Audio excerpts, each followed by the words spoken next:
అందరికీ నమస్కారము. ఈరోజు మహాభారతం స్టార్ట్ అవ్వబోతుంది. అందులో మొదటగా వ్యాస మహర్షి జన్మ వృత్తాంతం గురించి తెలుసుకుందాము. చేది దేశాన్ని వసువు అనే రాజు ధర్మబద్ధంగా పాలిస్తుండేవాడు. ఒకనాడు ఆయన వేటకు వెళ్ళి అడవిలో ఒక ముని ఆశ్రమం చూశాడు. అతనిలో ఒక విధమైన విరక్తి కలిగింది. నియమనిష్ఠులతో తపస్సు ప్రారంభించాడు. అలా ఉండగా ఒకనాడు ఇంద్రుడు దేవతలతో సహా తరలివచ్చి ఇలా అన్నాడు: రాజ్యాన్ని ఎంత ధర్మంగా పాలించావో అంత శ్రద్ధతోనూ తపస్సు చేస్తున్నావు. నాకు నచ్చావు. నీతో స్నేహం చేయాలని ఉంది. రాజ్యం చేసుకో. దివ్య విమానం ఇస్తాను. దానితో నా దగ్గరకు వస్తూ పోతూ ఉండు. ఇదిగో ఇంద్రమాల. దీనిని ధరిస్తే నిన్ను ఏ విధమైన ఆయుధము తాకనైనా తాకదు. ఈ వేణుదండాన్ని గ్రహించు. ఇది దుష్టుల్ని శిక్షిస్తుంది, శిష్టుల్ని రక్షిస్తుంది అని అవన్నీ ఇచ్చాడు ఇంద్రుడు. ఆనాటి నుండి ఆ దివ్య విమానంలో ఉపరిలోకంలో సంచరిస్తూ ఉండేవాడు వసువు. ఆ కారణంగా ఆయన్ని ఉపరిచర వసువు అన్నారు. ఇంద్రునిపై కృతజ్ఞత సూచకంగా ఏటేటా ఇంద్రోత్సవం నిర్వహిస్తూ ఉండేవాడు. ఆనాటి నుండి ఇంద్రోత్సవం నిర్వహించడం రాజులకు ఆనవాయితీ అయింది. అలా చేసిన వారికి ఆయువు పెరుగుతుంది, సత్సంతానం కలుగుతుంది, ప్రజలకు అభివృద్ధి కలుగుతుంది. సుఖంగా రాజ్యం చేస్తున్నాడు ఉపరిచర వసువు. ఇంద్రుని వరం వలన బృహద్రథుడు, మణివాహనుడు, సౌబాలుడు, యదువు, రాజన్యుడు అనే 5 కుమారులు కలిగారు. వారు అనేక రాజ్యాలకు ప్రభువులయ్యారు, వంశకర్తలయ్యారు. ఉపరిచర వసువు రాజర్షి అయ్యాడు, రాజ్యం చేస్తూ ఉన్నాడు. ఇలా ఉండగా అతని రాజధానిని ఆనుకొని శుక్తిమతి అనే నది ప్రవహిస్తోంది. ఆమెను కామించి కోలాహలుడనే పర్వతం ప్రవాహానికి అడ్డుగా నిలిచాడు. దానిని తన పాదంతో తొలగత్రోసాడు వసువు.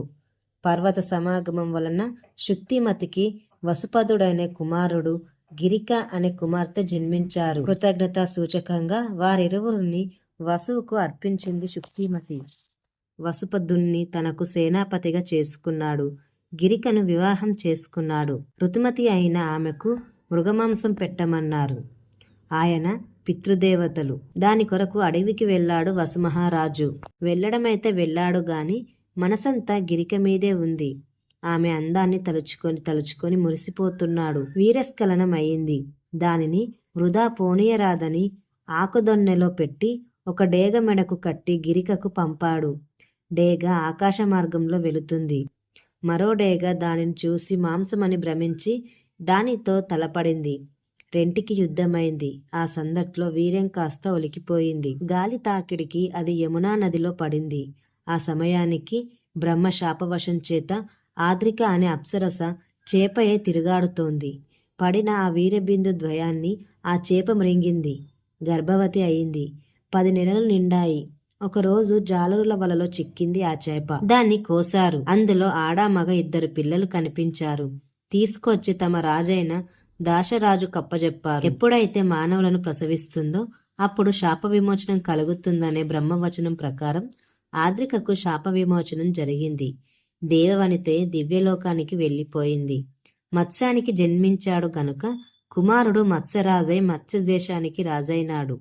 ఆడపిల్లను దాశరాజు తన కుమార్తెగా పెంచుతున్నాడు. మత్స్యగంధి అనే పేరుతో పెరిగి పెద్దదయింది, ఈడేరింది. తండ్రి చెప్పిన చొప్పున యమునా నదిలో పడవ నడుపుతూ జనాన్ని రేవు దాటిస్తూ ఉంది. అలా ఉండగా ఒకనాడు వశిష్ఠుని మనుమడు పరాశరుడు తీర్థయాత్రలు చేస్తూ యమునా నది తీరానికి వచ్చాడు. అతడు శక్తిపుత్రుడు, గొప్ప తపశ్శాలి. ఒంటరిగా రేవులో ఓడ మీద ఏకవస్త్రంతో ప్రయాణికుల కొరకు నిరీక్షిస్తూ ఉన్న మత్స్యగంధిని చూశాడు. చూడడమేమిటి, మనసు పారేసుకున్నాడు. మదనాతుడయ్యాడు. దాని జన్మ ప్రకారమంతా దివ్య దృష్టితో చూశాడు. ఆమె సౌందర్యం ఆయన్ని వివశుణ్ణి చేసింది. ఓడ మీద ప్రయాణం చేస్తూ ఆ మాట ఈ మాట కలిపి తన అభిలాషను ఆమెకు చెప్పాడు. ఎంతటి వారికైనా జితేంద్రియులకైనా ఏకాంతమప్పుడు స్త్రీల సమక్షంలో మనసు చెదురుతుంది కదా. మరి మదనుడి శక్తి అలాంటిది, ఓర్వరానిది. ఆమె ముని కోరికకు ఒడబడమా మానడమా, అంగీకరించకపోతే శాపమిస్తాడేమో అని అనుకుంటూ భయపడుతూ ఇలా అంది: అయ్యా, నేను జాలరిదాన్ని, శరీరమంతా చేపల కంపు. పైగా నేను పెళ్లి కావలసిన దానిని, కన్యను. నీవు చెప్పిన దానికి ఒడబడే కన్యత్వం ఎలా పోగొట్టుకునేది? ఇంటివారికి ముఖం చూపడమెలా? మీరా మహానుభావులు, కాని నాకు దోషం అంటకుండా ఎలా ఉంటుంది? అనగా పరశురుడు, అలాగైతే నీవు నా ఇష్టాన్ని అంగీకరించవా? నీ కన్యత్వం దూషితం కాకుండా వరమిస్తాను. నీవు జాలరదానివన్నావు కాదు, నిజానికి నీవు వసుమహారాజు కుమార్తెవు. శరీరం చేపల కంపు నిజమే. అయితే చూడు, నీ శరీరం నుండి యోజనం వరకు సుగంధం వ్యాపిస్తుంది అని తన తపశ్శక్తితో అలా చేశాడు. నాటి నుండి ఆమెకు గంధవతి, యోజనగంధి అనే పేర్లు వచ్చాయి. ముని దయతో శరీరమంతా దివ్యమైన ఆభరణాలు, వస్త్రాలు అమరాయి. పడవ నదిలోని ద్వీపానికి చేరింది. కాని అంతమంది చూస్తుండగా బట్టబయలును ఎలాగా అన్నది. తక్షణం దృష్టి కానకుండా తెరలు కమ్ముకున్నట్లుగా మంచు కమ్ముకునేటట్లు చేశాడు ముని. బ్రహ్మ సమానుడైన పరాశరుని వలన పరమ శుభగుణాలకు ఆకారమై మనోహరమూర్తి అయిన సత్యవతికి సద్యోగర్భంలో జన్మించాడు వేదవ్యాసుడు. అతడు సూర్య తేజస్సుకు సమానమైన వాడు. వేదానికి ప్రతిరూపం ఆయన. అఖిల మునులకు ఆద్యుడు. పుట్టడమే జ్ఞాన సంపదతో పుట్టాడు. అతడు అజేయుడు, నల్లనివాడు. అందువలన ఆయనకు కృష్ణుడని పేరు. యమున నల్లనిది, అందువలన ఆ నదికి కృష్ణ అని పేరు. ఆ నదీ ద్వీపంలో జన్మించాడు గనుక ఆయన కృష్ణద్వైపాయనుడు అని అన్నారు. ఆయన పలుకు బంగారం. తపస్సు మీద గురిని నిలిపాడు మహానుభావుడు. సత్యవతి కోరిన వరాలిచ్చి పరాశరుడు తన దారిన తాను వెళ్ళాడు. వ్యాసుడు కృష్ణార్జునం ధరించిన వాడై ఎర్రని జడలతో దండక మండలాలు దాల్చి తల్లి ఎదుట నిలిచి నమస్కరించాడు. మీకు పని కలిగినప్పుడు తలచిన క్షణంలో వస్తానని మనవి చేసి లోకహితం కోరి ఆ సకల లోక పావనమూర్తి తపోవనానికి వెళ్ళిపోయాడు. పుణ్యాన్ని పుడుతూనే మూటగొట్టుకొచ్చిన పుణ్యమూర్తి. బ్రహ్మ అంశలు జన్మించినవాడు. ఏకరాశిగా ఉన్న వేదాన్ని విభజించి లోకంలో దానిని వ్యాపింపజేసి సమస్త జగత్తు మేలు కోరి పంచమ వేదమని ప్రసిద్ధి పొందిన మహాభారతాన్ని రచించిన మహామనిషి. ఇక దేవ, దైత్య, దానవ, ముని, యక్ష, పక్షి, గంధర్వుల అంశలో జన్మించిన భీష్మాది వీరులు భారత యుద్ధం చేయడానికి అనేకులు పుట్టారు. వారందరి విషయం చెప్పాలంటే వేలాది నోళ్లు గలవారికి కూడా ఎంతో కాలం చెప్పినా అలవి అయ్యే పని కాదు సుమ అన్నాడు వైశంపాయనుడు. అప్పుడు జనమేజయుడు దేవరాక్షస అంశంలో మానవులుగా జన్మించి భారత యుద్ధంలో గిట్టిపోవడానికి కారణమేమిటని అడిగాడు. వైశంపాయనుడు ఇలా చెప్పడం ఆరంభించాడు. పరశురాముడు క్షత్రియుల్ని 21 సార్లు తన కోపాగ్నికి బలి చేశాడు.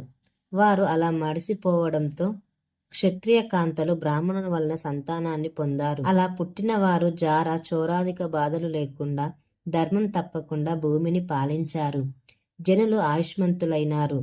ఎడతెగకుండా సాగిన యజ్ఞయాగాదికాల వలన సకాలంలో వర్షాలు పడ్డాయి. పంటలు బాగా పండాయి. ప్రజాభివృద్ధి అయింది. భూభారం అధికమైంది. భరింపలేకపోయింది భూదేవి. సకల మునులు, దేవతలు పరివేష్టించి ఉండగా త్రిమూర్తుల దగ్గరకు చక్కా వెళ్ళి మొరపెట్టింది భూదేవి. నేనీ భారం మోయలేను, తప్పించమంది.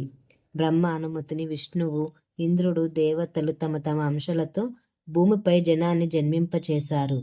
దైత్య, దానవ, యక్షుల అంశంలో పుట్టిన శిశుపాలుడు మొదలైన వారు జనులను పీడించసాగారు. దేవతల అంశలో జన్మించిన వారు పాండవ పక్షంలోనూ, రాక్షస అంశలో జన్మించిన వారు కౌరవ పక్షంలోనూ చేరి యుద్ధం చేశారు. జనక్షయం జరిగింది. భూమి తేలిక పడింది అని చెప్పాడు వంశంపాయనుడు. దేవరాక్షసులు ఎవరెవరు ఏ అంశలో జన్మించారో సవివరంగా చెప్పవలసిందని ప్రార్థించాడు జనమేజయుడు. ఈ కథకు కొనసాగింపుగా మరొక భాగం ఉంటుందండి. ఈ కథ కనుక మీకు నచ్చినట్లయితే లైక్ చేయండి మరియు నా ఛానల్ని సబ్స్క్రైబ్ చేసుకోండి.